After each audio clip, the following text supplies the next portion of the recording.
माझं नाव मानसी कुलकर्णी. माझं IBPS PO मध्ये महाराष्ट्र बँक, IBPS क्लर्कमध्ये बँक ऑफ बरोदा आणि RRB असिस्टंटमध्ये महाराष्ट्र ग्रामीण बँकेमध्ये सिलेक्शन झालं आहे. मी बँकिंग या क्षेत्राशी पहिल्यापासून निगडीत आहे, कारण माझे बाबा स्वतः एक बँकर आहेत. त्यामुळे परंतु तरी सुद्धा या एक्झाम क्रॅक करण्यासाठी खूप मेहनत घ्यावी लागली. त्यासाठी खूप अभ्यास करावा लागला. या एक्झाम मुळातच कॉम्पिटेटिव्ह स्वरूपाच्या असल्यामुळे त्यासाठी खूप अभ्यास आणि सतत परिश्रम करावे लागले.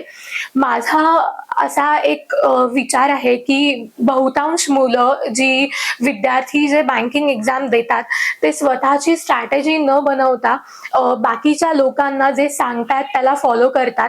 त्यामुळे त्यांना यश मिळण्यासाठी जास्त वेळ लागतो. हीच चूक माझ्याकडून होऊ नये यासाठी विनर इन्स्टिट्यूटने खूप प्रयत्न केले. मी विनर इन्स्टिट्यूटची विद्यार्थिनी आहे आणि याचसाठी मला इन्स्टिट्यूटने खूप मदत केली. इन्स्टिट्यूटमधल्या Shekhar sir, Gaikwad sir, Hrishikesh sir आणि त्याच पद्धतीने विनर इन्स्टिट्यूटच्या बाकीच्याही स्टाफने मला खूप मदत केली. माझ्या यशामध्ये इन्स्टिट्यूटचा खूप मोलाचा वाटा आहे आणि मी त्या सर्वांची आभारी आहे.